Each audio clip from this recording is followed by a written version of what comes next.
Hey guys, sorry for taking a little while to get the WebEx up and running here. We were having some philosophical discussions on top of me walking in a couple of minutes late, so I apologize for that. But let me see if I can get this stuff open for us. And I think we're recording already. High CPU performance may be causing bad visual quality. I don't care. They're not here to see me. They're here to learn networks, so it's okay. Relax. Okay. I think we made it up through most of lecture 2 last time, maybe all of it. So let's do this. Let's open these 3 things up and see what we can crank out of it. Okay, you should be in chapter 2. So you should have plowed your way through chapter 1 at this point. And we'll get the muting set up over here too. So what we've decided is that we're going to do the midterm exam not this coming Monday, like we had mentioned on the first day of class was a possibility. We're going to do it a week from Wednesday. Second thing we talked about was I'm here today live, but this Wednesday and 2 days from now, I will be remote. So only join the WebEx. It will be a live lecture, but I'll be in San Diego. And so hopefully, since it's a Cisco user conference, the internet will be absolutely fantastic. It usually is crazy good, but you never know. All right, so the podium has no power.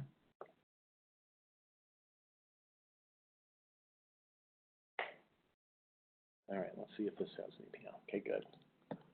Okay. Is there any other problem that we're not going to encounter and have to fix in this class? So far, we've tackled the networking, Wi-Fi, and now the electrical grid. What else is there? Air conditioning? Yes, the air conditioning. Time for the air conditioning to go out. Life support, yeah. Set phasers to kill. All right. So let me make sure I get us back to where we were. We ended up last time talking about content delivery networks. Do you remember? These overlay networks that push content over privately owned and controlled and operated networks. And the big advantage of them is that you know exactly what competition you're going to have for the bandwidth. And as a result, you can break the rules. You don't need to worry about congestion and competition for the bandwidth. You don't have to worry about sending a lot of packets and then being nervous what happens if one of them gets dropped and then you have to start back over again. You can ignore worrying about all of that stuff. And so what you'll find some of these providers will do is they will send an extraordinarily large number of packets, like 100,000 at a time in a window, which normally you're lucky if you see 50, 100, 200 packets in a window.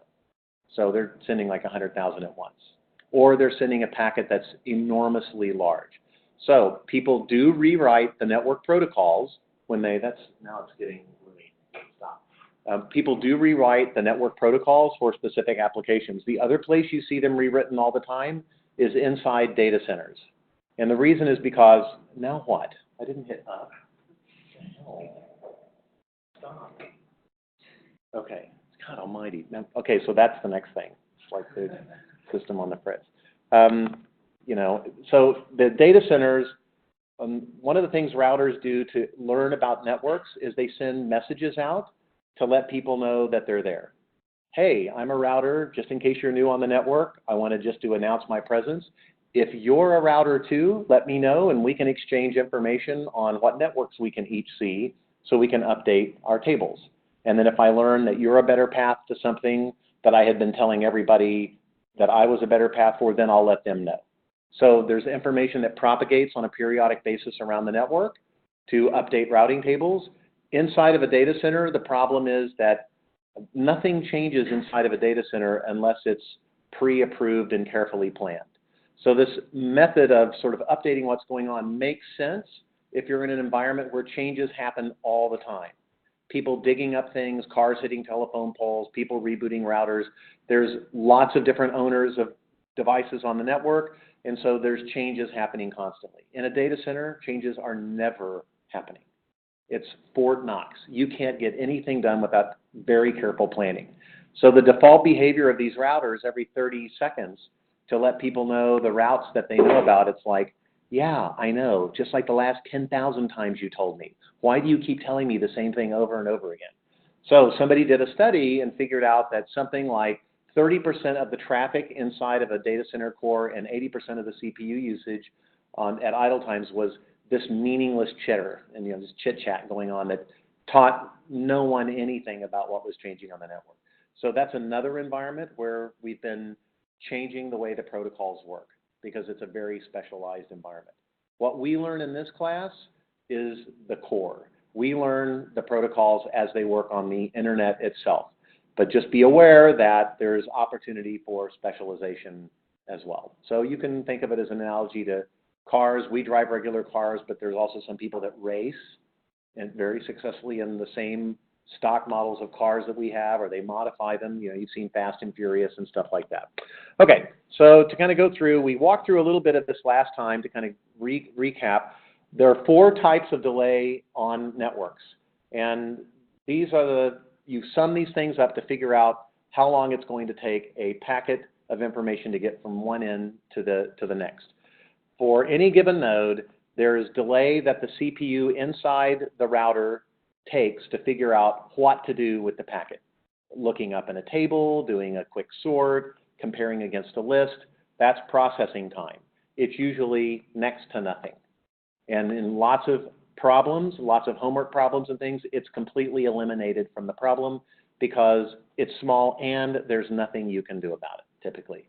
The second type of delay is very present, and it varies wildly on the internet, and it's queuing delay. And this is the type of delay that captures how long you wait in line before it's your turn to be sent on the wire. Remember, you send 1 bit at a time. So if there's a bunch of packets coming in, more per second than a transmission line can handle, maybe there's like a burst of stuff that showed up, you get put into a buffer, memory, and transmission time is really, really fast, but you still can accumulate delay as you go through routers, maybe 20, 30, 40 hops across the internet, and at each one, if you have a little bit of queuing delay, then it adds many milliseconds to the overall wait time for the recipient. So queuing delay is ideally nothing. Ideally, the network is managed well enough that by the time you get to a router and it's decided what to do with you, there's no wait. It's like you've got HOV lane all the time. Wouldn't that be nice? Never a line. You go over to McDonald's. They try to give you ways to do that. You can mobile order and pay ahead of time and just walk up and pick up your bag. But most of us end up waiting in line. So you accumulate delay doing that. Same thing with routers. The problem is if the network is congested, then the delay can be extraordinarily long because you get put in the back of a very large queue. And this is where danger happens because the sender is keeping track of whether they've ever gotten an acknowledgement back from the recipient that the packet that they released into this labyrinth ever made it or not. They really have no other way of knowing unless they hear a thank you back from the recipients. The routers don't tell you how things are going, generally speaking. So you set a timer. Like, how long am I going to wait before I call the bank and ask them to resend the new credit card because the new one never made it? It's obviously lost in the mail. Well, there are time limits from that you learn from experience. So the problem is if you set the time limit too small, then you'll be requesting retransmissions needlessly. If you'd only waited 1 more millisecond, the packet would have been there. So now you've doomed the network to having to do all of that work twice, unnecessarily, because you were impatient. On the other hand, if you wait too long, then you're making your users miserable because there's clearly a problem with the network. It's dropping packets. You need to be retransmitting more aggressively, but you're like the most patient person on earth. And it's not until like you're the last person waiting in the stadium and the lights are turning on, like, well, I guess they're not going to play today, something like that. So there's algorithms that we'll take a look at, but queuing delay can mess with that algorithm because if you spend a bunch of time in queuing delay, the network may be working fine. It may not be dropping anything. It may just be making you wait behind a lot of red lights, and you resend the data too soon. So this is a huge top 10, top 5 problem in internetworking, is figuring out how to set the timers in a sending device who knows nothing about the infrastructure, has no idea how many routers, what brand, what type, what speed of networks, how much memory. They know nothing about any of that. And yet, I expect you as a computer science designer to figure out exactly the right amount of delay. How are you going to know? You had a question. If you transport a packet by or whatever with it, so if you have a huge delay, will the packet be lost or? It'll be thought to be lost. So one of the other sort of surprises is you never really know what's happening to your packets. So as you'll see when we get into the finite state machines today a little bit further, you don't really ever know why you didn't get an acknowledgement back. Is it because they're rude?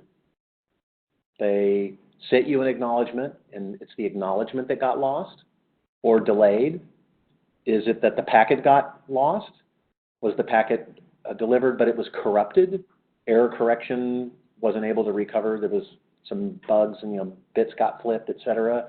Did a router go down? Did it reboot it? Did your packet get dropped because a buffer got full? You can't ever know what happened to your packet. So you have to design your protocols to figure out what is it I'm going to do with incomplete information. And with TCP and with applications as well, there's only one thing you can do. Try again. Resend the packet. Or give up. You can tell the user after so many times, like, there's no network here. I'm sorry. Move along. Right? I'm not sending any more. Don't send me anything else. I'm shutting down. So you can do that if you want. But it's very intriguing when we look at this stuff to realize you know nothing about the network, and yet it works. The internet actually works. With everyone as ignorant as can be, you still manage to. I'm reminded of this every single day when I watch other people drive around me, that what other technology lets 99% of the people use it? Almost everyone is allowed to get behind the wheel of a car and drive. The wheel is that simple. Probably the number should be smaller than that, as people demonstrate every single day around me. And probably I'm one of them some days. Third type of delay is transmission delay. This is the time from when you begin to transmit your packet, when the card, the Ethernet card, the Wi-Fi card, whatever it is, you move up to the front of the queue, it's your turn. How long does it take this technology to dump all of the bits in your packet onto the wire? The clock starts when the first bit starts to be transmitted, and the clock stops when the last bit is on the line. So think about being at a toll booth with your vehicle. The bar goes up at the toll booth. You begin to pull forward onto the road from the time the front bolt on the front license plate of your car passes my little laser timer. I start a timer from then until the time your car clears and it's completely on the road. That's transmission time. Now that you're on the road, everything else is propagation delay. How long does it take for the traffic to get to the other end? Add those four things up at each node along the way, and you'll have the total delay for your packet. So when we looked at traceroute really quickly last time, when I proved to you that when you go to like Microsoft.com, you see Akamai is the site you're trying to get to, all those numbers that we looked at are those delays node by node by node by node. And so we'll take a little bit further look into that. Okay, so here you'll have a homework problem on this, but here's that caravan analogy with toll booths. In this case, I have 10 cars, I think, yep, 10-car caravan here. And let me blow this up and share it on WebEx so people can now actually see this. So we can get it here. Okay, so here's a slide that I do want to show you guys. Is it going to blow it up for me? Yay. All right, and I got to figure out what I did with the stylus too. Okay, so here I have a 10-car caravan and I have 2 toll booths. There's 100 kilometers between them. Cars propagate. They drive at 100 kilometers per hour, so it's obviously going to take an hour for every car to drive this 100 kilometers. A toll booth takes 12 seconds to service the car. That's the transmission time. And so a car is the equivalent of a bit, and the entire caravan is the equivalent of a packet. So how long until the caravan is lined up before the second toll booth? Well, each one of these cars is going to take 12 seconds to be processed by the toll booth, one at a time. First person pays, throws their coins in, the bar goes up, they pull onto the road, the next car gets service, and the next one and the next one. So this is a really good analogy for transmission time, because only one bit at a time. There's no multiple booths and multiple cars at a time, none of that. Single file line, exactly like a network. And once you get onto the road, you take off at 100 kilometers per hour, and so you will reach the other end at an hour. So the first car gets there in 1 hour and 12 seconds, right? The next car gets there 12 seconds after that. And the third one gets there 12 seconds later. So it's 10 delays of 12 seconds apiece, plus 1 delay of an hour, not 10 delays of an hour. Right? So if you think about it, you're in a caravan, and you're going to be close together the whole time. The only thing that's separating you is that 12 seconds. So after an hour and 12 seconds, the first car's there, 12 more seconds, here comes the second one, the third. So that's basically how you would calculate that. So 62 minutes. Right? 10 times 12 is 120 seconds. That's a couple of minutes, plus the hour to drive, 62. You will have this problem on the exam as well, and you'll have a homework one over it as well. Okay, and then you can play around with the speeds. I love writing little Excel tools to like calculate all of this stuff, just to double check. Plus, it's just fun. That's the way I just like doing that. I know, what can I say? Hey, I was meant for the phone company. I still remember the very first corporate credit card number I had, which would have been in 1981. 378719609881007. It was an American Express card. Right? I don't remember the names of all the people I worked with, but I remember the first IP address of the first server I ever worked on, 192.168.1.7. So, just weird stuff. I used to be able to listen to people dial numbers on their phones with touchtone, and I could tell you what the number was because I could recognize the tones. And so we're out there. Watch out. They could be around any corner at any time. Maybe in teaching you in one of these other classes. Okay, so queuing delay can be bad. So as I told you before, anecdotally, if your packet's subjected to a lot of queuing delay, you may give up and incorrectly assume that it's lost. But, I mean, after all, even if the truck from Amazon is still gradually making its way to you, but there's a blizzard and an ice storm and the airports are closed and blah, blah, blah, and it's going to be 6 extra days, okay, technically it's still en route, but are you willing to wait that long? Is it going to do you any good if the package arrives 6 days after what you thought? Or would you be better off going to the store and buying it locally? Right, so you'll make that same kind of conclusion. And the danger in networking is the more people start reacting that way in the face of congestion, the more they're going to start retransmitting packets, and the worse the congestion will become. So it snowballs, and you can collapse the network if you're not careful. I've seen it happen. It's spectacular. It doesn't happen very often, but you can collapse the internet. I've lived through it a couple of 3 times. One of the funnier times that we saw it happen was the first time Victoria's Secret decided to simulcast one of their shows over the internet, and we collapsed the internet. What can I say? I'm not proud of it. It's politically incorrect, but technically it's like, oh, so that's what it takes. You guys just need like a swimsuit show on. Okay, I get it. That's what we've been reduced to. Fine. And you call yourselves academicians. That's okay, great. Now we all know. All right, so the math behind this is as you get closer to capacity, it overwhelms. And I showed you that in the simulator last time.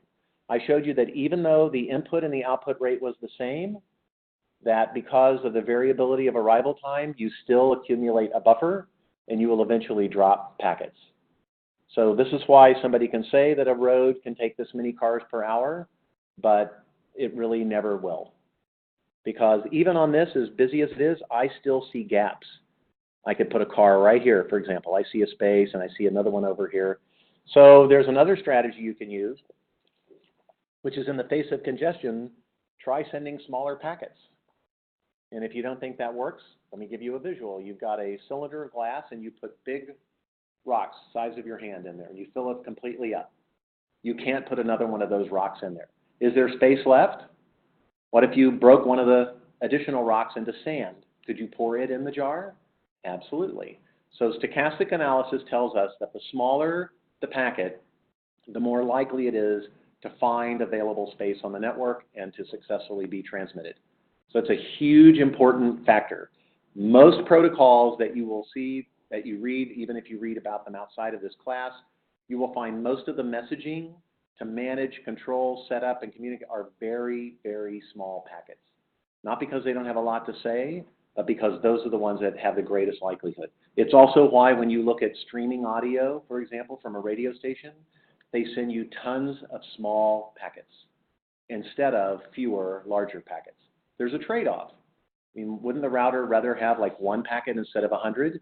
Yeah, but stochastic analysis tells you you're far more likely to get most of them through if they're small. Yes, you're adding extra overhead by having to break them up into 100 envelopes and put a stamp on each one of them instead of all one big envelope. But with audio, you and I can tolerate some of the packets being dropped, and we can still figure out what's going on. So for example, if I continue to talk to people like this and I'm dropping about, I don't know, 30, 20% of the packets, you can still understand what I'm saying, right? But I'm blocking 20, 30% of the data. But if I ask you how many fingers am I holding up at any given time, and I block that 20% of the time, you're dead in the water. You can't do it. So those things are factors that you will have to think of when you're designing protocols in your application. So it helps to know how the network protocols work because it'll make you a better designer for doing that. Okay. So we talked a little bit about traceroute. I showed it to you last time. I'm going to walk through a little bit more of it here, but I'm going to skip ahead to kind of what's going on. So what traceroute does is tries to explore the structure of the connection between you and some other host on the network when you don't really know what the design is.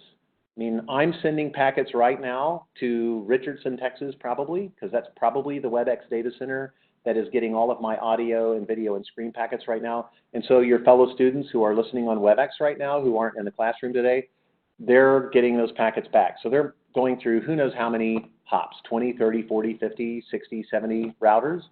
How do you know which ones they are? If you're a network manager, it may be important to you to know because you may be experiencing loss and you kind of want to have an idea.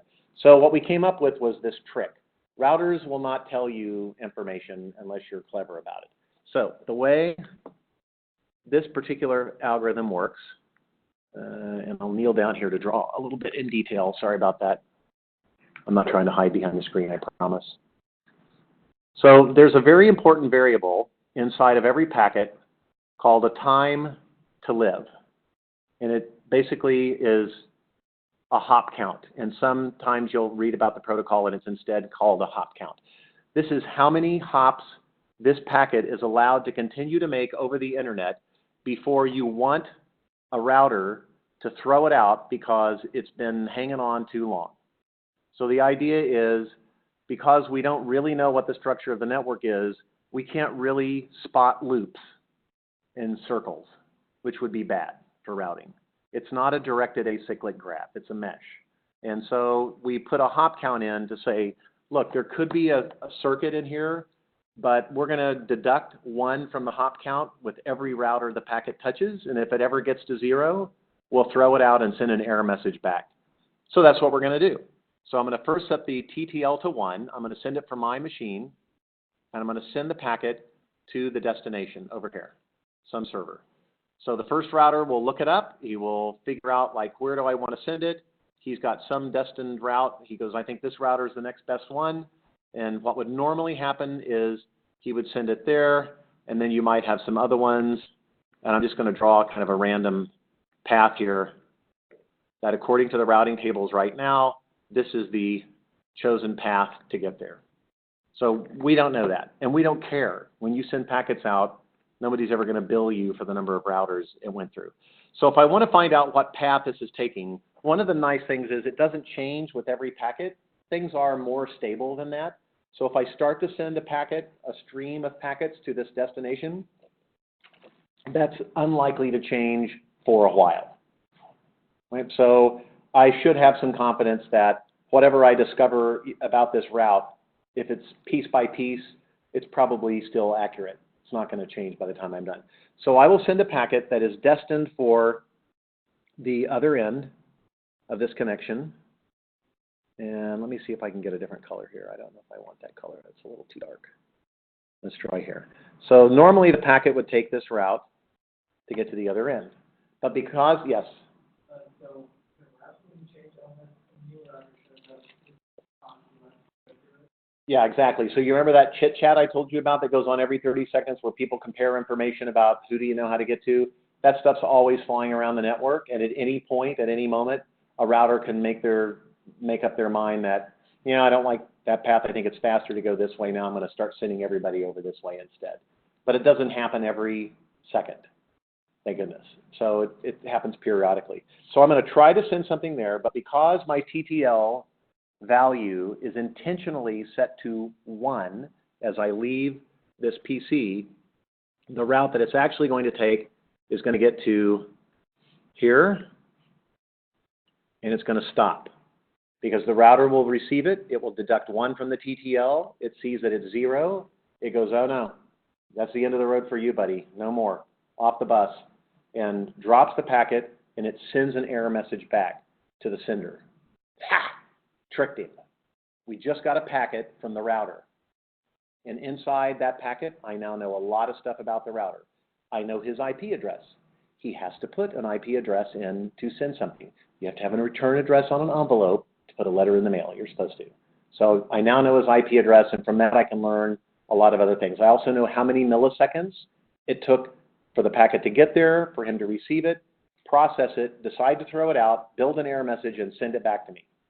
And since that delay is inside the router is almost nothing, 0 processing delays, doesn't take very long to figure out that 0 is a problem. You don't have to look it up in a table. You're not trying to figure out what the next route is. You're not going to do anything with it. You're just going to drop it. And there's therefore no queuing delay because there's nothing to queue up. You just threw it out. You'll immediately send an error message back. So I can safely take that round trip time, divide it in half, and it tells me how long it took to get to that router. And that's a good proxy for how far away it is in propagation. How many kilometers did my packet have to travel? Now, not necessarily all as the crow flies, but it's a good proxy for that. Then I'm done. So now I know that first one. So I do the same thing again. This time I set the TTL to 1 number greater. And so now the packet makes it as far as this. Here it's 2, subtracts 1, we're good. Here it's 1, subtracts 1, 0, drop, send error message back. Now I know everything about him. And you keep this up for the rest of the routers. And you increase your TTL 1 by 1 until you finally get a response back from the device at the end of the chain, your destination. Every one of these times, the routers are all trying to reach the destination. They're all trying to route it. The only thing that trips them up is if the TTL becomes 0. So this guy has no idea what you're trying to do. He has no idea you're trying to trick him. Any packet at any point could come in with a TTL that's too small. You can have loops on the internet, and you do want to throw these things away and send error messages back. The problem is this became really popular, playing this trick, doing trace routes. So what you actually get in reality doesn't really look like this, where it's nice. What you really get in reality looks like, I believe the technical word is crap. So let's try it here. Trace route to Amazon.com. All right, so I got a few hops there. Really don't think Amazon is just 5 hops away. So what you're seeing happen at this point is I've sent a packet out with a TTL of 6, hoping that the 6th router along the way will respond, and I'm not getting anything back. But wait a minute, does that mean like I can't reach Amazon? Well, probably not. I can probably go to still Amazon.com. And yeah, sure enough, my packets are getting there. Okay, so that's not the issue. So what's happening here? What's happening is, in this particular case, we're having pretty good luck. Routers 6 and 7 are ignoring us because they see this coming in and they see this guy's trying to do a trace route. I'm not falling for that nonsense. So trace routes have very specific fingerprints. The packets are very specific size. They have certain values set inside of them. So you can just write code in your router to say, next, ignore it. It knows better. It knows it's not really a packet in distress. It knows it's me. So they'll ignore it because they don't want to waste the time. They don't want you to know about their router. They don't want you to figure out their IP address, whatever the reason might be. So this is a big issue for network managers Because now, like, how am I supposed to know who runs this router? If this is the one that I think's got a problem, how am I supposed to figure out who it is? Who am I supposed to go complain at? So this is a little bit of a challenge. We've gotten, it's an arms race, right? So we've gotten good at doing it. You'll find in versions of traceroute on your systems, if you look in the man page for it, there are options not to send the default type of packet that this router is recognizing, and instead to send something that looks like an email message or a web page or Telnet or Skype or something else, where the router can't ignore it. Because how can it throw away Skype packets and not send error messages back? It's prohibited by the RFC. Can't do it. But ignoring trace routes is allowed in the RFC, and so they do it. So you see routes 13 through 17, same thing. I finally get to one at the end, and I'm done. So it took 18 router hops to get from this laptop to Amazon's web server. If you try it at home, or if somebody on listening to this call, listening to this WebEx Live, tries it right now as well, you will probably have a different number of hops because you're on a different ISP connected to a different part of the internet with a different number of routers between you and them. This also will change during the time of day because right now, this particular Houston-based CloudFront router, this is the 3-letter airport code for Intercontinental in Houston. And so this is being serviced. It took 18 hops to get to Intercontinental Airport through who knows how many ISPs in between. So it may be that this gets really busy this afternoon or less busy and you're sent someplace else instead. All right. The other thing you'll see is that round trip time I told you about. You get the time divided by 2. The first time I tried it, it was 1 millisecond. The next time it was 2.7. The third time it was 1.3. Routers are busy. They do not give these packets high priority. So you'll do it 3 times on average. And that's sort of what's going on. It looks like I have a chat message probably saying, are you sharing anything? Well, why was the trace route for WH different from just UH? Because those aren't the same computers. www.uh.edu and uh.edu are not the same computer. Not necessarily. There was life before the web. So what lots of organizations do is they assume that if you connect to, say, just the domain name like rice.edu or united.com or whatever it is, and you don't even bother to put a www on the front, and you're trying to connect to port 80, they got so sick and tired of people doing that, that they just added code to the server that said, you know, I'm not really who you want. I'm not really the World Wide Web server, but I'll just point you, I'll just forward your packet to them. So we don't have to like have this back and forth, error messages and all this stuff. So they may forward it, and what some sites do is they go, you know, it's the most popular thing I do. That's why most people type in the name of my institution into a browser anyway. So why not make uh.edu the same server as the one giving up the web pages? I'll just make them one and the same, in which case it would be the same box. But you get to completely control that. You can take a connection request and divert it someplace else at any time if you want. All right, so it's not always the case that they're the same. So this one was to www.amazon.com. Let's try it. Let's try trace routing to just amazon.com. And you will see it is not necessarily the same thing. Amazon has multiple addresses. I am using this one. Up here, what did we have? We connected to a totally different, we were told to go connect to 99.86.83.41. Now it's 205.251 to totally different IP address. So Amazon does not view these as the same. In fact, if I look at this, it's HSC, PGH, Vespian, PBR, gets that. I get one ignored, and then somebody wakes up and decides to go ahead and answer my request at this point. Then 8 is Houston, Texas for Texas Medical Center. So this is going over the Gigapop. And my 8th one over here went through the Southeast Texas Gigabit project, which is a different network. So my paths diverted after the 7th hop. And you'll see some things like this as well. When you have the problem to try and do a trace route, if you ever get stuck with that, totally okay to call a friend in another country, send a message saying, I want you to open up your terminal, I want you to type in this command, and then take a picture with your phone of what comes back and send it to me. Because it's not working for my apartment building. Something about my apartment router prevents all trace routes to every place I try. The other thing you can do is go to a website that will run a trace route for you from their location. And there's lots of sites that will do that. You just have to Google for trace route server, and you can find them out there. Lots of ISPs will do that as well. And then you see it got to a certain point and it died. One other really interesting thing about these that you don't often see, so I'll spend a second and talk about it, is you'll see here that on the 12th hop, I have 3 different IP addresses, 3 different routers that responded. One of them responded in 37 milliseconds, one of them responded in 36, one in 43. Why did I not get all 3 numbers back like I did here, all from the same one router, Dallas, Texas, router 1, Southeast Texas Gigapod? Why did I get one each from 3 different ones? Because at this node on the network, the manager is handling so much traffic that they divide the traffic up randomly among more than one router for redundancy and throughput. So in this particular case, I repeat my trace route 3 times.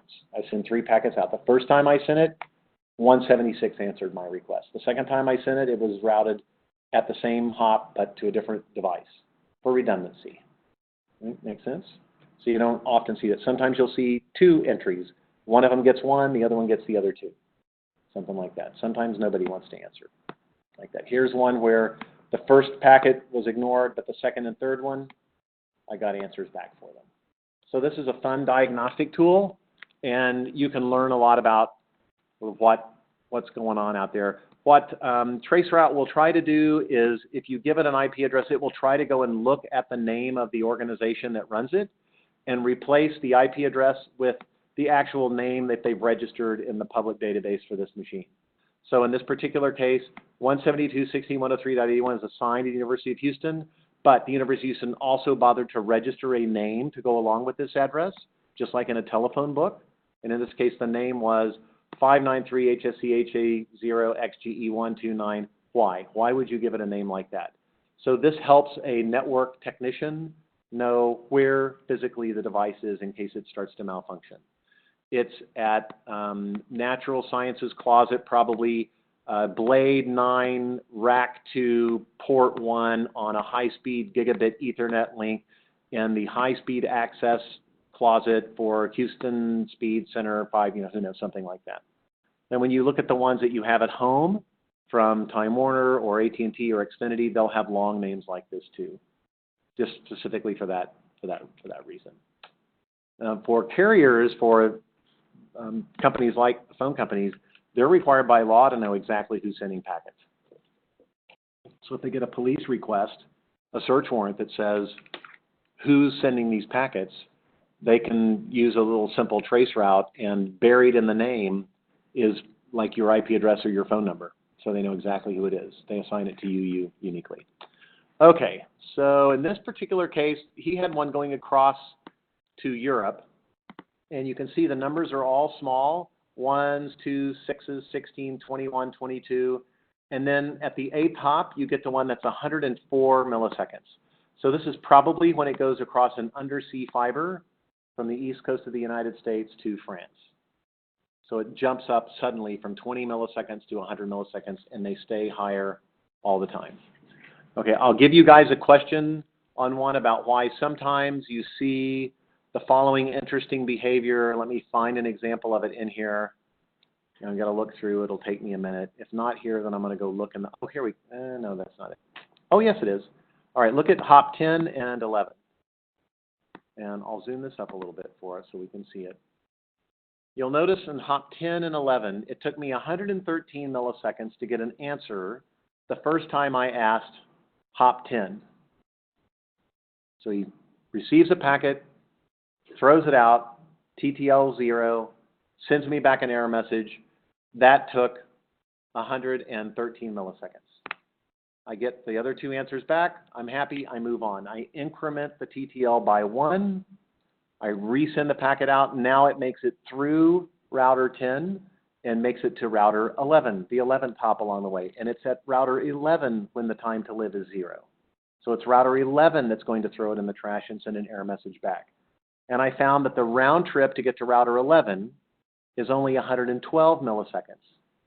Less time to go further than it took me to go to router 10. Why? How could it take me less time to go further than it did? And here's another one. It took less even to get to 12 than it took to get to 11 than it took to get to 10. Yeah, so random is part of the answer. Sometimes you'll see this happen consistently, and it's because these router managers give answering trace routes very low priority. They will not stop what they're doing to do it. They'll get to it in a minute, in another millisecond or two, but when that's done, and it's not a trace route trick anymore, and now it looks just like a packet that actually needs to be routed because it still has some good TTL life left in it, this time it's a top priority. It's a packet that needs to be routed. That's what it's there for. So it doesn't care that it's a trace route, won't bother looking. There's no problem with TTL. It still has life left. It subtracts 1. It's still not 0. So it will get the packet to the next hop faster than it responded to one for itself. Make sense? Okay. All right. So it's fun to do some of these from exotic locations by using one of these traceroute servers, and so I give you a slide or two on that. All right, you can have packet loss when the buffer fills up. Throughput is basically, on average, how long is it going to take me to get the job done for you? If you're trying to send a file, a movie, download something, how long is it going to take? So there's math around this. You hopefully have a smaller pipe to start off, and you get to bigger and bigger ones as you go along. Otherwise, you have a bottleneck along the way. So if you have this situation, this one's okay because the server on the left side of this diagram will never be able to send traffic so fast that the router in the middle will have to throw away packets because it's a small link to start with, and then it's a big fast highway when it gets over here. So presuming you've got the ability to drink content off of the wire at this speed, then the limiting will happen where you would hope, which is at the sending point. It will never deliver more packets onto this wire than can flow all the way through, all the way to the end. So chances of things being dropped are relatively low. If you have the opposite situation, then you have a problem. So your bottleneck is always the smallest link. So one of the things we want our protocols to figure out, since we have no idea how fast these links are, you'll notice nothing in the trace route told me anything about the speed of the link. So it's a complete guess. I have no clue. In fact, even if you told me the speed of the link, I have no idea with how many people I'm sharing it. And so therefore, I don't know what my share of that is. And so it may be a 100 gig link, but maybe I only have like 100 kilobits. Telling me that it's a 100 gig link, therefore, doesn't tell me anything. At least I know it's not bigger than that, I guess, but probably I'm having to share it. So there's nothing that tells you how fast the links are. And yet, I expect you as a protocol designer not to send more traffic over this collection of links of varying sizes across these 30, 40 routers than it can handle, end to end between your specific source and that specific destination. And remember, it's the roads. People are joining into your road and they're leaving, going and coming from all kinds of different places. You share different segments of the road with lots of other people, and you don't even know who they are, where they're coming from, where they're going, but yet you've got to design your protocol right. So that makes it a little tricky, but TCP does the job. So here we talk about a bottleneck link in the center, and in this case, as long as what you'll find TCP does is it will settle on the algorithm will settle on a bandwidth where everyone gets their fair share of bandwidth, believe it or not. So the way it works is as you try to use more than is your share, your packets will start to get dropped, and you will back off, and you will try again. And if you look on average, what happens when you're doing this? On average, you're on average sending exactly your fair share, right? No more. So it's beautiful, actually. Without knowing any of this stuff, you actually don't use more than you're supposed to. And as long as everyone else is running the same algorithm, then it works well. Okay, so we've talked a little bit about protocols with handshaking and the telephone and how did you know how to pick it up and how did you know what word to say. So the book uses a protocol or uses an example of air travel. where if you want to fly from Houston to San Diego, you need a ticket, you may have a bag to check, you go to a gate, you are put on a plane that takes off from a certain runway, and then air traffic control gets you from the Houston region to the San Diego region, where you kind of reverse the process again. So the idea of layering is that this is too much for any one person to know. So we design that industry as you will see, we design networking in layers. So the person who knows about ticketing needs to know a little bit about baggage, so they can associate a bag claim ticket with your ticket number, but they don't need to know anything about how gates work or runways are numbered or air traffic control. They don't need to know anything about that. Similarly, the person that does the baggage stuff, they need to know enough about ticketing to verify that, yes, this bag belongs to somebody who got a ticket and is on the plane, and they need to know enough about gates to know where's the plane that this bag is supposed to go on. But they don't need to know about runways or any of that other stuff, and on and on and on. So as you go layer by layer, the idea is you need to be an expert at your layer, and you need to know enough about how to get things from and get things to the layer above and below, and that's it. And I've heard some very smart senior engineers at Cisco tell very big companies in meetings before that that is complete nonsense. That thanks to security and hacking, if you try to design your approach to putting a solution in front of a customer and you don't know everything about top to bottom all the way, it's going to be a disaster. Well, okay, but the model is still valid. What they're basically talking about is you need to all get together and make sure everyone understands, how are we going to catch security? What if it happens in the baggage area? What if somebody tries to sneak a bag on? What if the passenger gets off the plane? Has anybody ever had that happen right before it takes off? They get a call, they get sick, they get scared, they want to get off the plane. What happens? Do you just let them get off the plane and then they shut the door and take off? What do? Yeah, so what happens? Why is there a delay? They have to take all the bags out, find their bags, and take them off the plane for security. Well, it doesn't take a genius to figure out why. But the interesting thing is Israel has done this for decades and decades and decades. In fact, what Israel would do is they would line all the bags up outside the plane, and before you get on the plane, you go over and pick up your bag, and you move it from one line to the next line, and you set it down, and those are the only bags that get put on the plane. And when you get off the plane at the other end, they line all the bags up, and you come down off, and you pick up your bag, and you move it to the other line, and there better not be any bags left that nobody's willing to pick up. So it's kind of interesting. And so Israel has had intense security concerns for a lot longer than lots of other countries.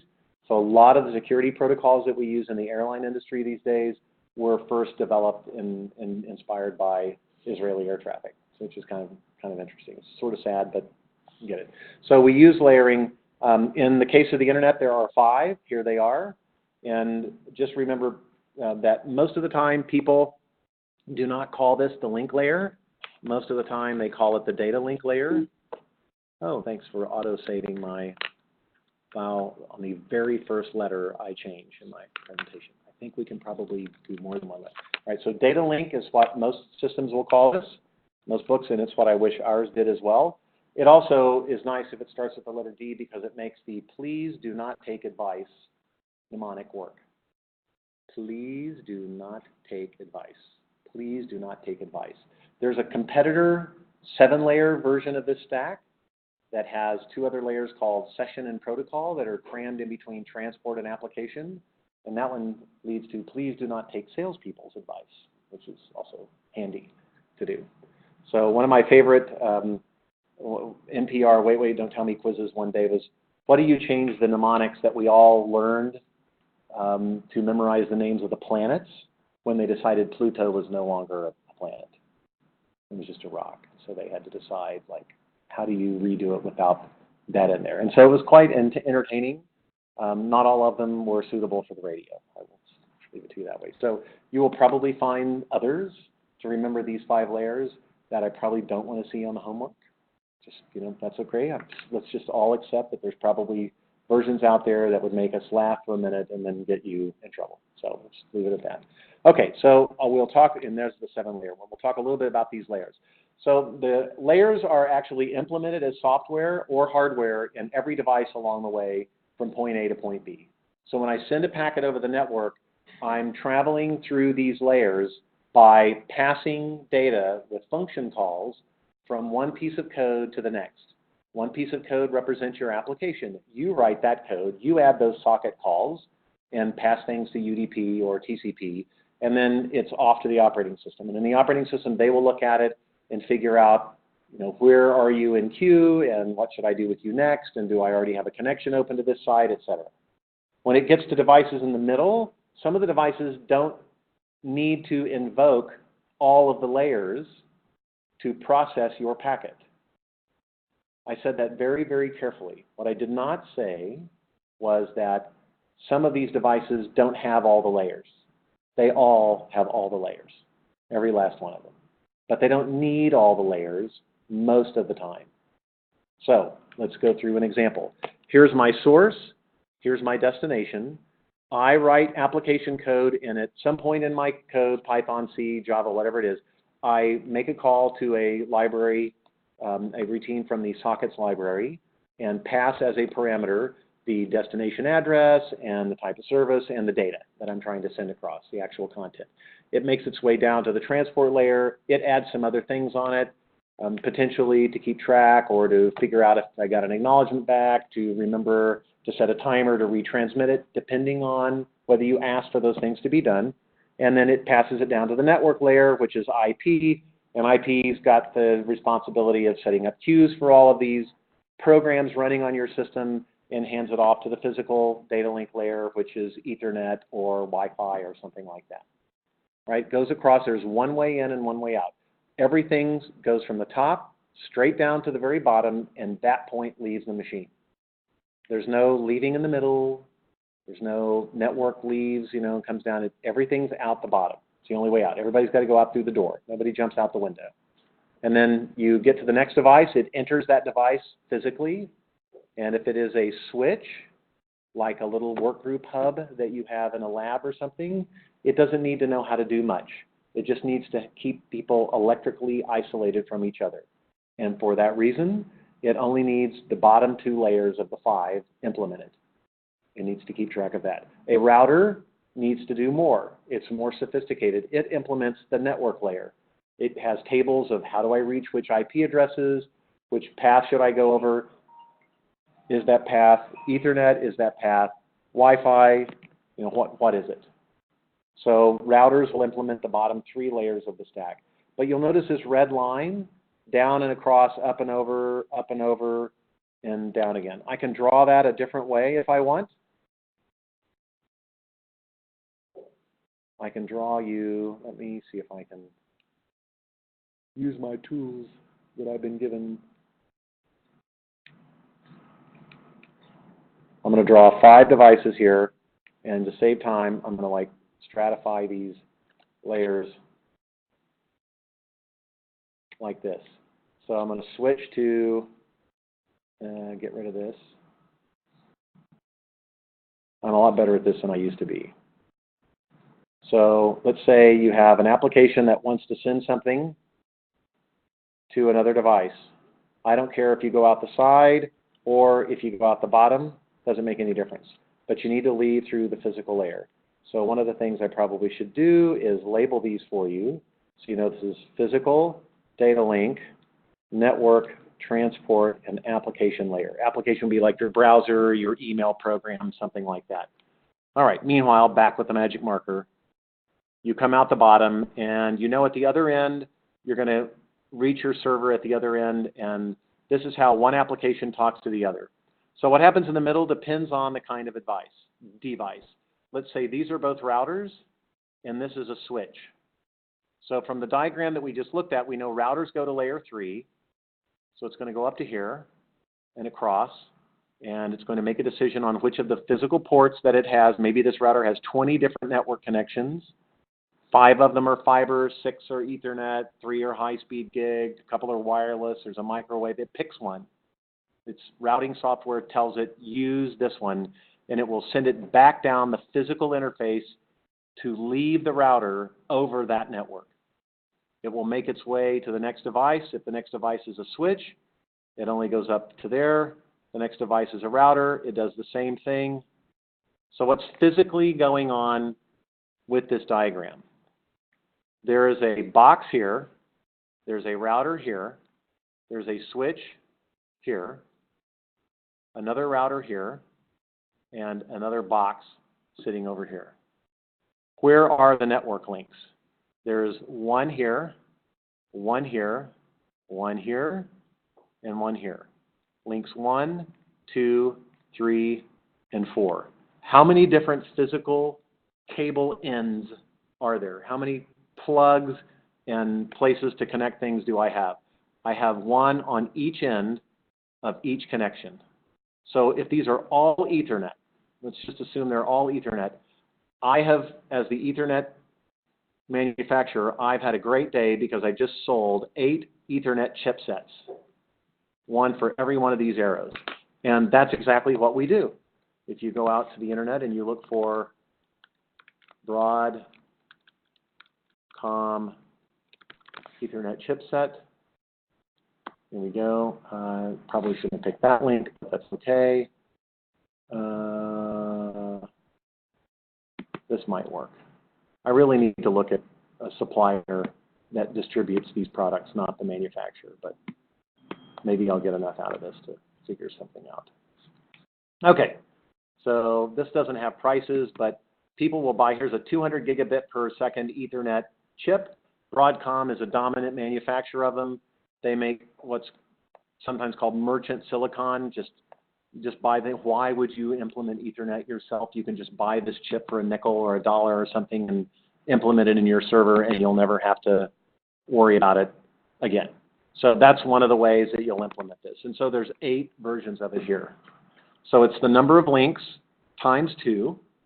That's the number of physical interfaces. So this device has to have an Ethernet card.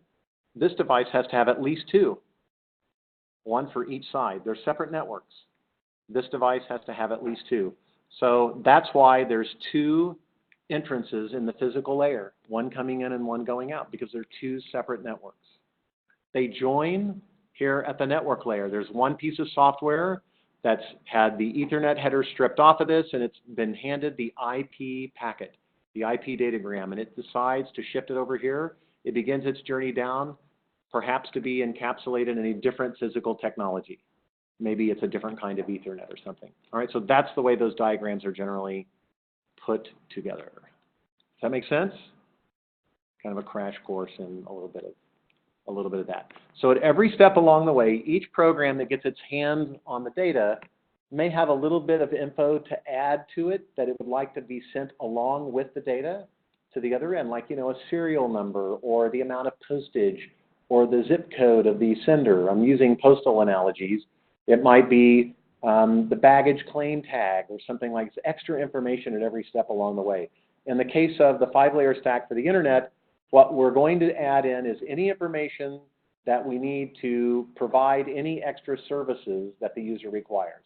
So if you want to write an application, you can choose a transport layer technology, TCP specifically, that's very good at making sure all of your data gets there. And if you like the way TCP does that, you don't need to do anything more yourself.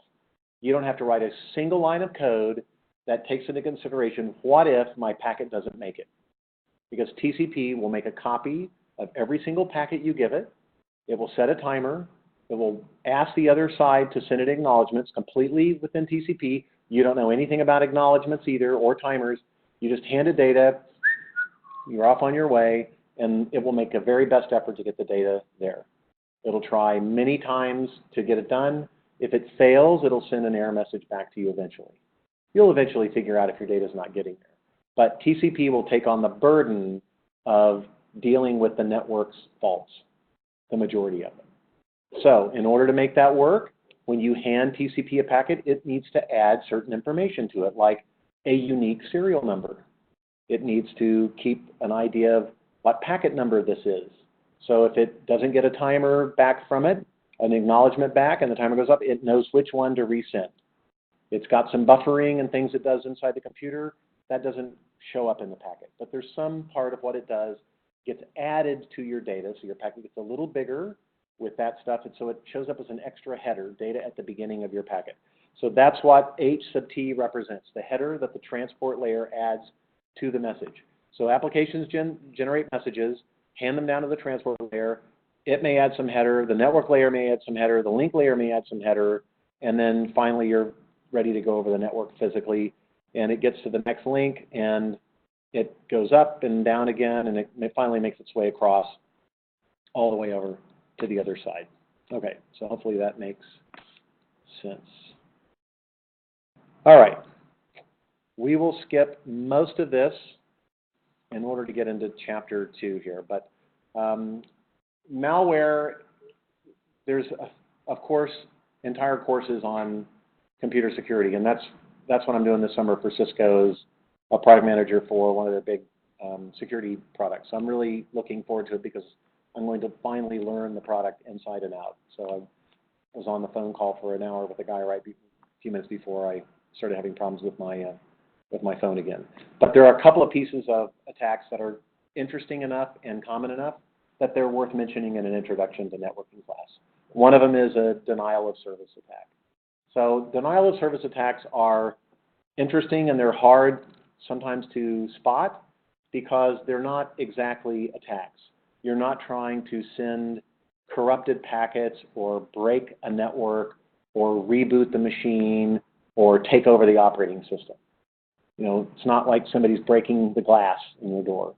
It's like suddenly you find that all of your friends in the dorm have all signed you up for every free magazine subscription possible. So this is what we used to do in the 80s before we had good computing. When we wanted to get back at someone, like the guy across the hall who, you know, always had dates over and nobody could sleep. So we'd order, you know, magazines have these free little postage-free cards you can sign up for. We'd sign him up to Women's Day and child rearing, and you know, you go to the bookstore and you'd go to the magazine section, you'd just shake about 20 magazines, you'd scoop up the cards, you'd fill them all out, and you'd send them in with his address on them. And then within a few weeks, that's a denial of service attack. There wasn't room in the mailbox for actual mail that he wanted because it was full of all this garbage. We used to also order pizzas for people and tick off the Domino's driver and stuff. There was a time when they would actually show up without being paid first and then try to collect. And so I'm afraid that my generation sort of put a stop to all that because we ruined it for everyone else. But it was a good denial of service attack. So the point is that at first glance, it just looks like regular packets coming in. But its intent is to make it very difficult for legitimate traffic to transact its business because it's having to compete for the attention of the destination with all of these other spurious packets that really don't have any interest in being there at all. So suppose you were anti-Chick-fil-A. It is Pride Month after all, and they've been a little bit infamous for some of their history. So let's say the University of Houston LGBT student organization decides to do a denial of service attack on Chick-fil-A.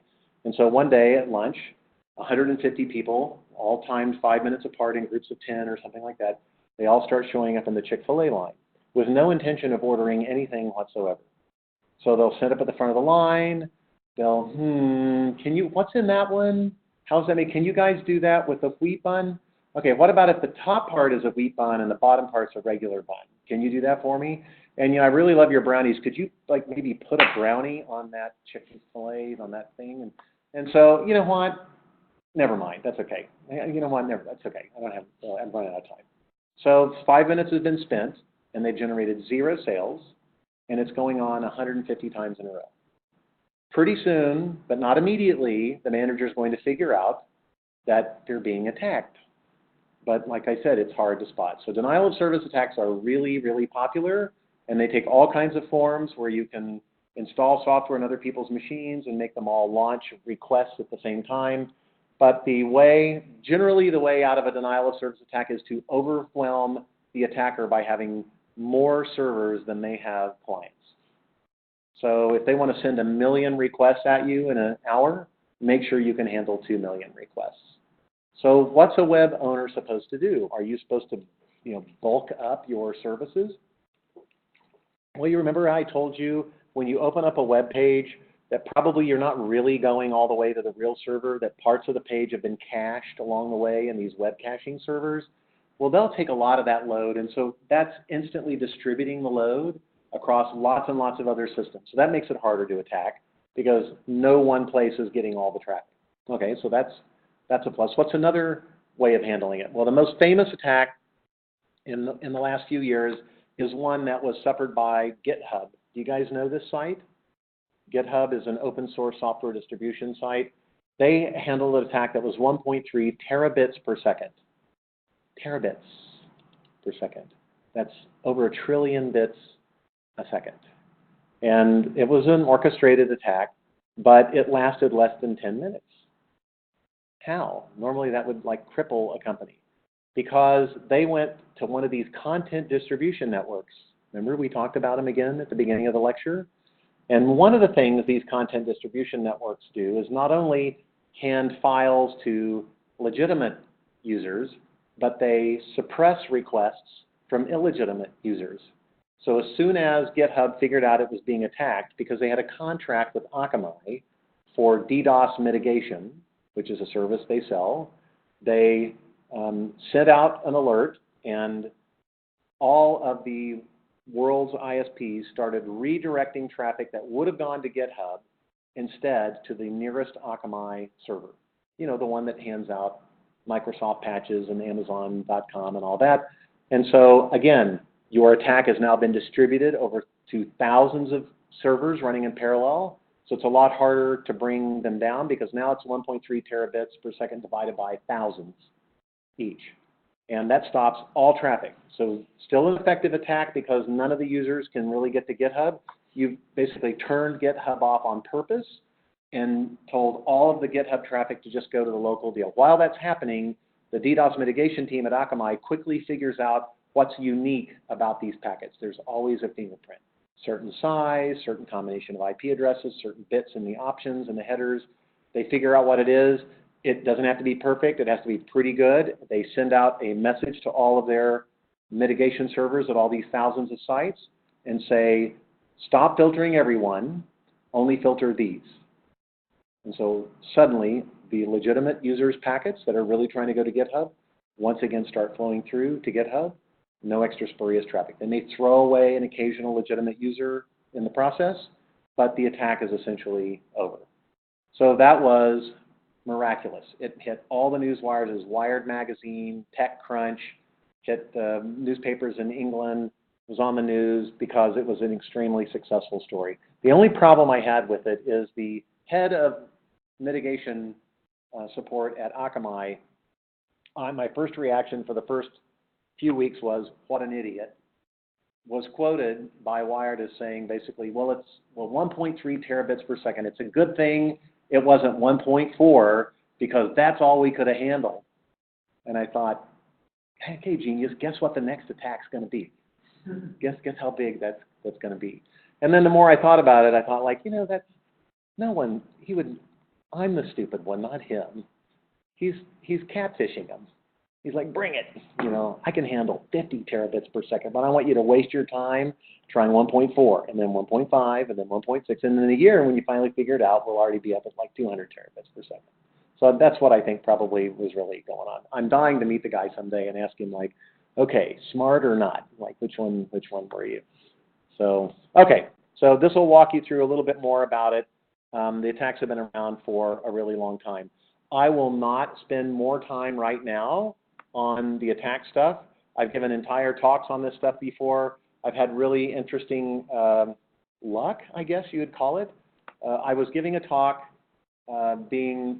my Spanish was not good enough to give the whole thing in Spanish at the time, so the university hired a live translator that sat in the back with the headset on, and so I was giving a talk to a conference of young Mexican computer science students, the best ones from their schools. They all got together for this national conference, and somehow or another, I got asked to give the keynote at the end of the last day. I had a broken jaw. that I didn't know about. It had a bike accident. I'd lost about 15 pounds.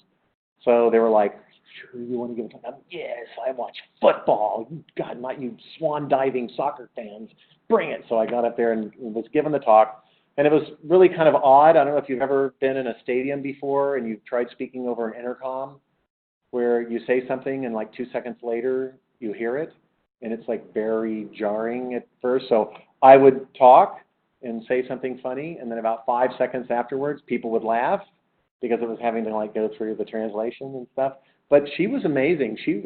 I went to her beforehand and said, do you need me to like give you any of the vocabulary? She said, no, I'll be fine. Just go ahead and do it. Like, well, do you want me to like use other terms? And she got irritated. I mean, she was like, I got this, okay? Like, just go ahead and give your talk. It's my job. I'm like, okay.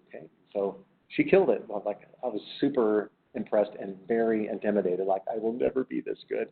So while I was giving this talk on computer security, I started hearing this murmuring about 40 minutes into it, and the students were looking around and like, okay, my spider sense was going off. Something's going on here. And I like did all the usual checks and like, well, it's not me. So I finally stopped and said, what's going on? And one of the students said, the internet just went down. I said, really? And she goes, yeah. And so she holds up this thing where, sure enough, Dyn IP had gotten attacked, which is one of the world's big DNS providers. We'll talk more about DNS later. And it brought down a significant part of the internet for the better part of a day, including a big chunk of Amazon, web services, et cetera, et cetera. So that was kind of interesting. So it's all over. It's on Twitter, and some of us are getting the messages, some of us aren't because our ISPs aren't responding, et cetera. And then they asked me a very flattering question. They said, "Did you do it for us?" Like, thought for a second. I thought, it's one of those opportunities in your career where you can say, yes, I did, and I hope you've learned a very valuable lesson today, not to mess with the internet. Or I could say, like, no, it's just complete coincidence. Well, I tried lying a couple of times, and I got in really bad trouble for it. And so I'm like, no, I didn't do it. So I gave the talk again to U of H and told them this same story. And while I was telling them this story, the internet went down again for a completely different attack. And I think this one may have been, I was giving a talk about Backpage and one other one, and I won't go into the details of it, but I got a reputation after that. And so the next time I gave a talk, people had heard about it before, and they said, please warn us ahead of time if you're going to give a talk, because we heard you're going someplace to do one, and we know you're going to take the internet down with you when you do it. So just give us a heads up, will you? What time's the talk? So we can like all go to lunch then. And so anyway, you can sometimes have a little bit of fun. But I will skip over the rest of the diagrams if you guys want. Here's the GitHub attack. It shows how long it lasted. It talks a little bit about the method that they used. But I threw all this stuff in here just kind of as background in case you're interested. One of the things that has largely ended because police and law enforcement finally kind of caught up to it, up until a couple of years ago, you could pay a site $23.99 with PayPal even, not just Bitcoin, and they would run a 2,400-second stress test of your network to see if you were capable of handling a denial of service attack. Well, it was all BS, because what you really would do is pay $23.99 to beat the crap out of somebody you didn't like on the internet and bring their site down. So this was basically organized crime, extortion, whatever you want to call it, and they all basically got shut down. But it's pretty funny because before their sites got shut down, there's a site run by a guy named Brewster Kahle called the Wayback Machine. Has anybody ever heard of this? Archive.org, maybe? Ring a bell? So they keep snapshots of websites in perpetuity, just as a research project. Brewster used to do a bunch of stuff in supercomputing, and I worked with him when I worked at Baylor at the time, et cetera. But you can go back and look at what some of these sites had, and they have it looks really legitimate until you get to their founders, and then they have pictures up of like Snoop Dogg and like crazy stuff like that. And like, okay, these guys they're not for real. So that's the stuff that's out there. Okay, let me plow through the rest of this stuff. The one thing that I will spend a second on is Wireshark is very helpful at figuring out what's going on the network. But you can also use it for malicious purposes as well. Most modern operating systems will not let you sniff everything that's going on.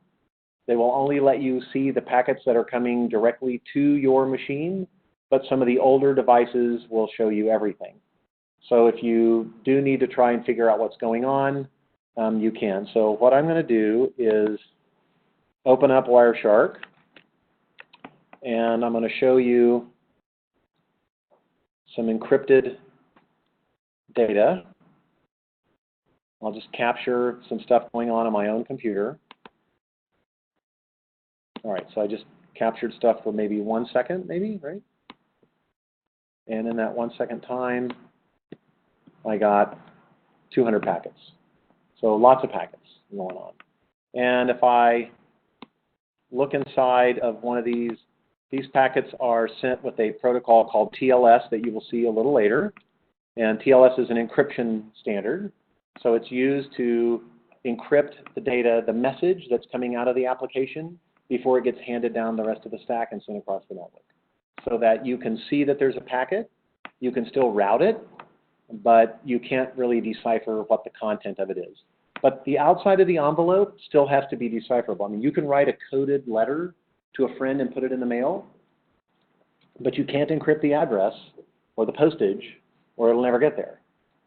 So even though this is encrypted, it's a packet that's going from 209, 197, 220, 13.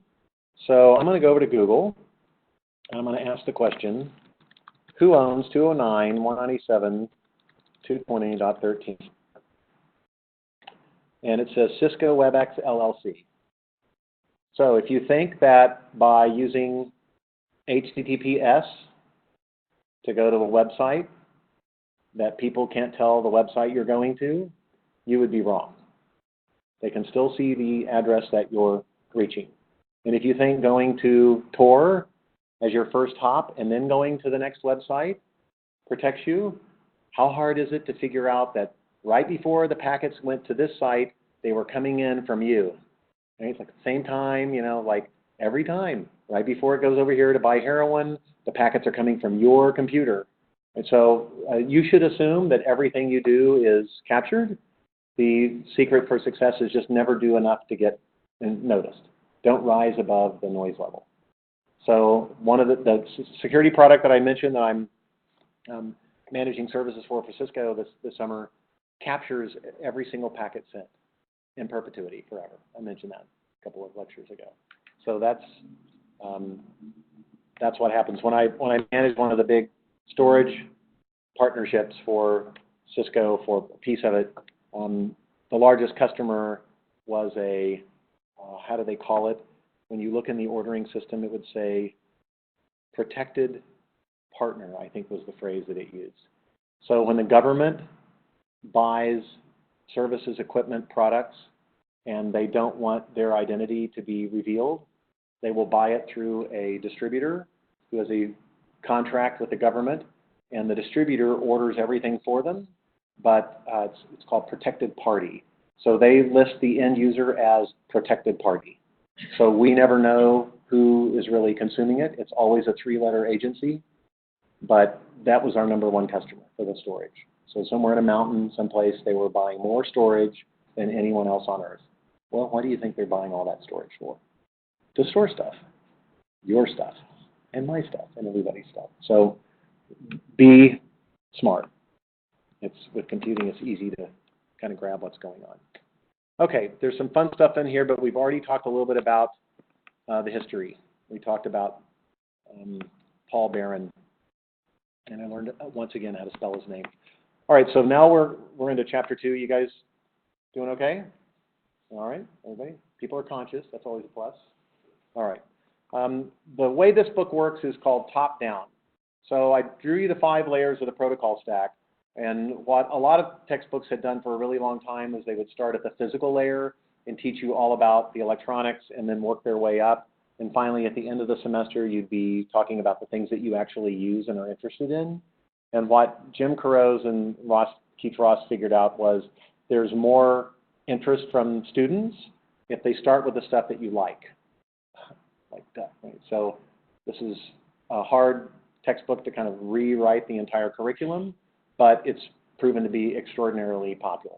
So right off the bat, we're going to start talking about the programs that you use and exactly how they implement protocols, what happens. So we'll look at HTTP in particular, and email, and then DNS. So anytime you write a program that can send or receive information over the network, it is deemed a network application. That's all it takes. So all that means is if you look through the code, you're going to find some function calls to the socket library. That means nothing more than that. So almost all programs are that way. In fact, it's hard to imagine any that aren't. Even word processing programs, all those things are all connected the minute you open them up now. Updates, toolboxes, clip art, cloud-based storage, etc. So that's the dominant way of sending things. And when you want to create a network app, the beauty of TCP/IP and other types of protocols for technologies is you don't really need to know anything about the other end. If you publish the protocol as an RFC, somebody can write a program that's compliant, and it can be written in a completely different programming language with different types of structures and programming practices, but it can still communicate just as well with the server at the other end as someone else's client, because the networking protocols don't care about any of that. As long as you hand it an envelope, it will send it off. So it's just like the postal service. They don't really care what's inside the envelope. As long as it meets the rules for the size and shape and postage, they'll ship it for you. Okay, so application architectures generally fall into two categories: client server and point-to-point. Client server, you guys know about. That's mostly what we do. We're all clients. We connect to servers to get our data like a web server. But there are others out there that are point-to-point, like ones that do peer-to-peer file sharing, like BitTorrent, for example. And they're interesting. They can scale much more rapidly, but they're harder for network managers to control because they can't predict the flows of traffic as well. With client server, we know where the traffic is. We could tell the right people, you need to buy a really big connection because you're a server, and we can get away with that. So before we implemented this stuff in the 5-layer protocol stack, there were two separate pieces of software that got written all the time on a single computer that talked back and forth to each other. Like I would buy the National Geographic database of all of the CDs for all of their back issues, and they in turn purchased a PDF viewer from some other company, and I would install both on my PC, and I would run this program to view National Geographic's files. But this program was used to view lots of other magazines, files, and things as well. So how did those two programs talk to each other? They weren't written by the same people. They used inter-process communication. So if you separate them now by distance, you basically already had in Unix this fundamental idea of two programs talking to each other using IPC to do it, and now it's remote procedure calls, and you can do it that way. So TCP had a good model to go by to kind of get that done. But the idea with sockets is that we're going to, in software, carve out a little space in memory and set aside a place just for your program to drop off in memory the content that it would like to be transmitted over the network. And with the procedure call, it will kick the next layer down, TCP or one of the other transport options that you've got, like UDP. It will tap it on the shoulder and say, hey, you've got a customer. They've dropped the data into a protected memory area that you set aside. You take it from here. So they'll go and look at it, and they'll build a packet out of it and send it along its way. So sockets are created every single time you have a program that needs to communicate with someplace on the network. Some programs can open lots of sockets at once. So my browser, for example, there's a socket open to Google right here. If I click on this and say open up in a new link, now there's a socket open to this website. And if I come over here and go to the New York Times, that's going to create a couple of dozen sockets. So this browser is a pretty sophisticated network app because it can open lots of connections at the same time. So you can't just count up the number of sockets and think that's the number of programs running. So the sockets have to keep track of which computer and which program are running. So that's the idea. There's a socket at each end, and all the data is passed between those. So the sockets give the illusion to the application developer that there's a wire connecting the two pieces together. If it's done successfully, it should obscure all the detail beneath it. You have no idea there's a network that packets are traveling over. You don't need to know any of that stuff. This is why a kid can sit down and open up a web browser and use it. So one of the most fundamental things you've got to keep track of is keep the machines apart from each other. In the Postal Service, it's your full address. In the telephone network, it's your phone number. On the internet, it's an IP address. But an IP address belongs to a machine. It actually belongs to an implementation of the network layer. You can actually have more than one of those too, but we'll keep it simple and just say your PC has an IP address. We'll pretend that's true for now. And within that IP address, you can have programs with lots and lots of sockets. So clearly the IP address is necessary but not sufficient. So we have a second type of address that further refines, okay, of all the programs running on this IP address, which one program am I supposed to give this packet to that just arrived? Yes, it has his address, but it's like saying it's the address of the apartment complex. You got to give me the room number. You got to give me the apartment. It's not enough. So we have a separate type of numbering called port numbers that we use as well. And port numbers are associated with sockets. So that's kind of the bottom layer. So between port and IP address, if you give me those two things together, then I know exactly who you're talking about. So in the recorded lecture, you'll hear more about how you can examine combinations of ports and IP addresses and learn, determine, basically guess, intuit what's going on. Or am I talking from two programs? Is this all going to one program? So those are the two things you've got to have for the sender and the receiver. So your life revolves around four numbers, the IP address at each end and the port number on that machine. If you tell me those four things, I can tell you which program is talking to which program. Exactly. All right, make sense? Okay, so port numbers will help us get past that stuff. So here's an example of an IP address, and here's an example of a port number. And we've seen port 80, probably all of us, and know that it's the port number that web servers use. But it is not the port number that's assigned to the browser. So if I go back to Wireshark and I go back to Gaia, which is a fun website because it's not protected. So I don't need it to be unprotected to work in Wireshark. I already showed you I can still get the IP address, but I do need it to be unprotected to filter it out from all the other thousands of packets that I'm grabbing via WebEx. Okay, so there we go. So if I search for HTTP, only the ones to Gaia will come up. Okay, so here's a packet from my computer to theirs. And if I come down here and look at the IP layer, here's the two IP addresses. If I go to the transport layer, one layer closer to the application, remember, physical, data link, network, transmission, application. Here are the 5 layers right here, upside down, but here are the 5. So if this is the IP layer running at network layer 3, then this is the one that's layer 4. And sure enough, here's the port number. Destination port number 80. So I know that I sent a packet from my computer almost certainly for a web page. What other evidence can I gather that convinces me of that? Well, let's go down and look at what's going on at the application layer. It's HTTP, and it didn't tell me that it was HTTP, but Wireshark looked at it and said, I know that format, that looks like HTTP, and so it told me it's HTTP. That's a huge help of not having to decipher that packet myself. That's why these programs are so freaking powerful. So it tells me it's HTTP. It even shows me the HTTP message in here.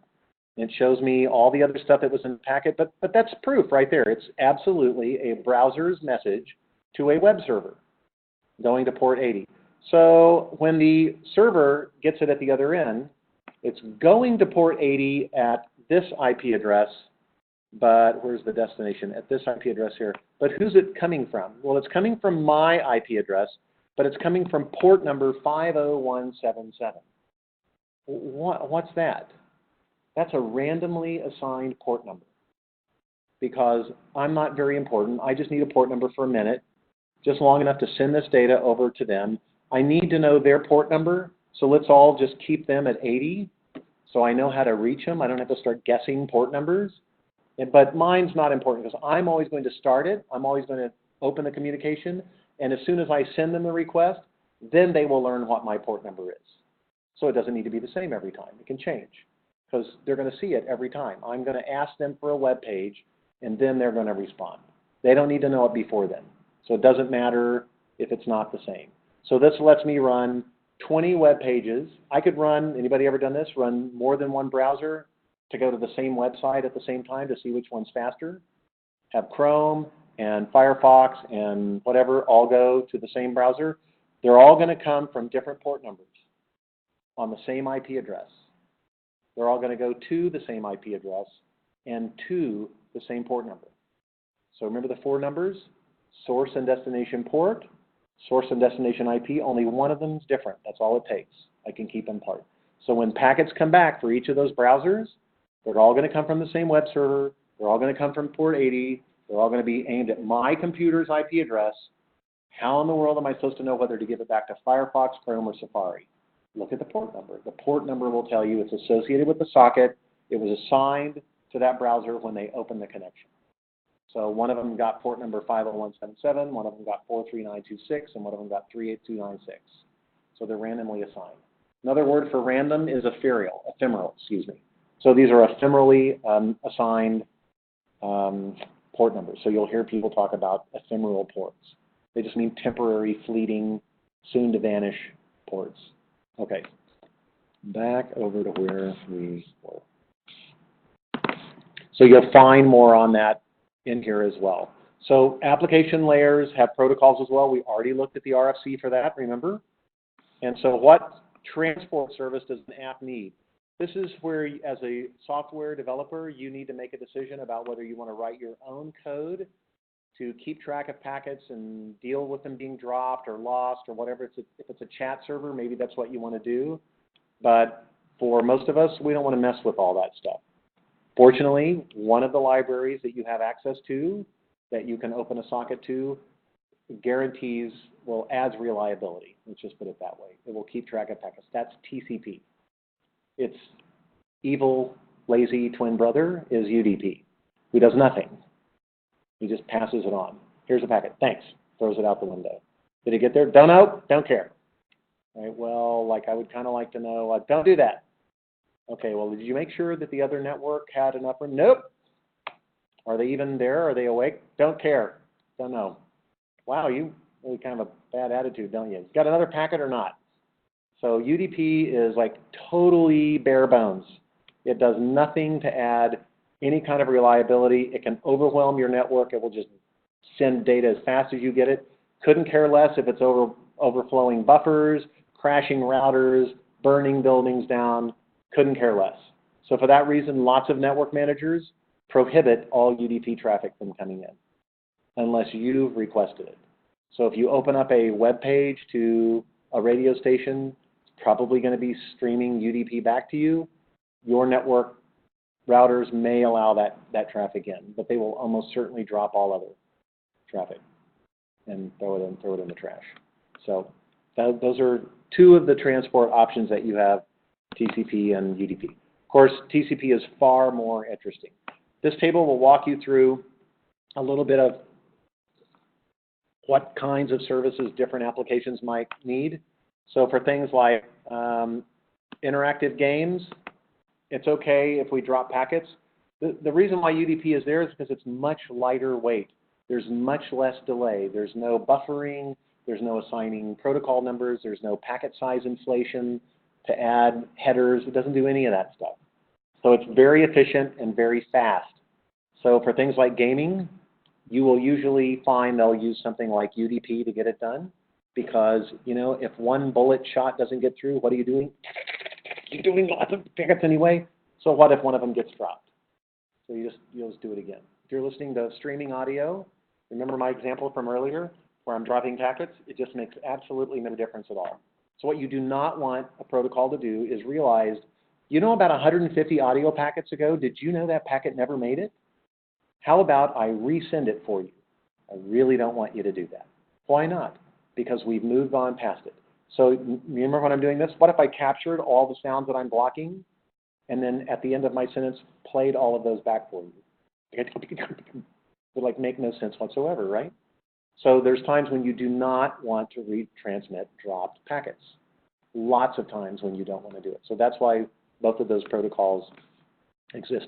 I've worked on that little sound effect thing. How did I do? Is that okay? Okay, good. So this will walk you through a little bit about TCP and UDP, but like I said, TCP is where all the cool kids are. So that's definitely what you want to learn about. There is no security, zero, none whatsoever built into the transport layer. It's important you remember that. No security.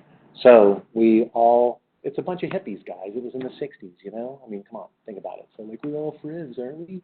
So security was all added in at the application layer. So somebody had to write a security application. It has nothing whatsoever to do with TCP or UDP. If you want your packets to be encrypted, you can either write the encryption code yourself or pass your data to another program before it goes out the door. So in the web, we encrypt almost everything. So I'm going to go back as our kind of final thing today, and I'm going to go to a different website, the NewYorkTimes.com, and I'm going to start my thing up again, and we'll go there. There we go. That should be enough. So what I want to look at now is HTTPS. Is it going to do it? Let me see. Let me just quit out of all this, and I'll wrap this a little differently. Did I not grab it? No, there it is. Okay. So let me go through and find some in here. Here we go. TLS, application data. It's being sent to port 443. Anybody ever seen that port number before? Port 80 is where most people run their web servers, but port 443 is where people run their TLS decryption software. So if you've encrypted a packet that you want to go to a web server, your browser will build it. It will send it to port 80. It will be intercepted, passed to the TLS library. TLS will encrypt it and send it. If it sends it to port 80, if it continues on sending it to port 80, the site at the other end will have no idea what to do with it because you've just scrambled the entire thing. You've encrypted it. So for this to work, the browser and the security programs have to be connected to each other, and you do that by putting an S in the header. So that tells the browser, don't just pass it down to the transport layer. Instead, build your HTTP request and hand it to the TLS software library. TLS will grab it, encrypt it, and it will hand the traffic down that will go down the journey, out the bottom of the computer, and on, but it will not be communicating with your web server. It's going to communicate with its peer decryption program at the other end. And that program is also popular, but it does not listen on port 80 because the web server is listening on port 80. It listens on port 443.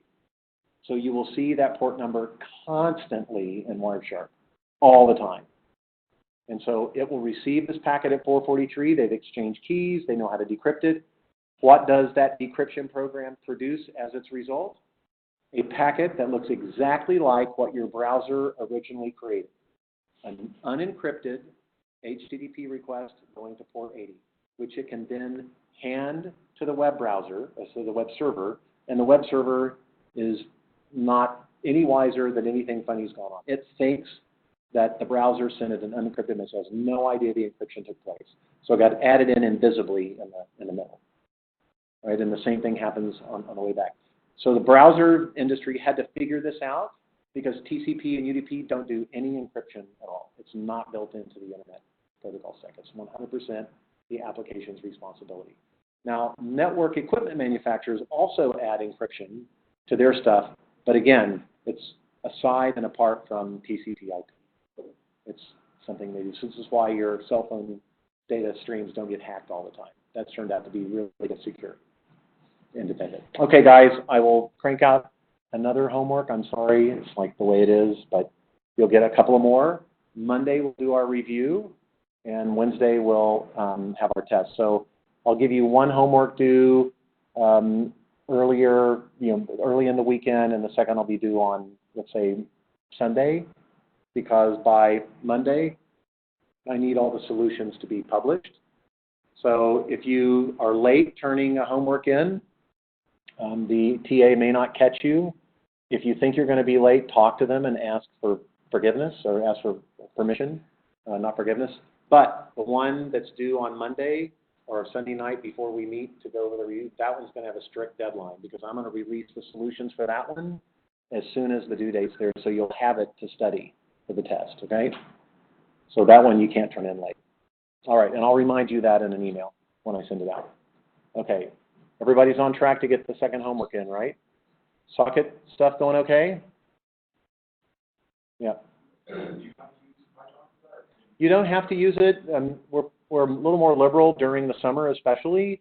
The issue is whether the TA can see that it works. My guess is the TA is going to go like, looks good to me, 100, right, on that. As long as it's runnable. But if you're going to use something esoteric, it'd just be nice to bounce it off of him and to see what his attitude is. I don't think he's going to care. He's a PhD. He's probably going to run circles around all of us with Python at this point because he's a networking PhD as well. So he's done a lot of this stuff. But it's just nice if you want to use something else. I don't care.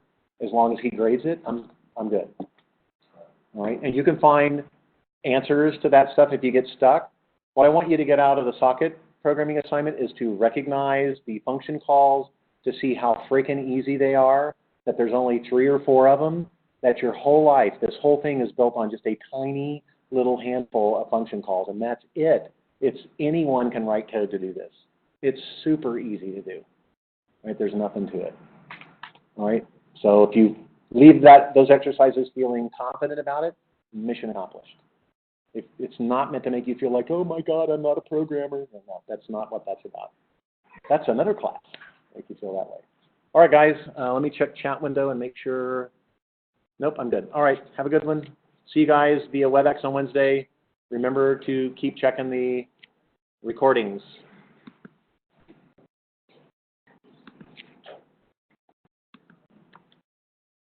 Hello.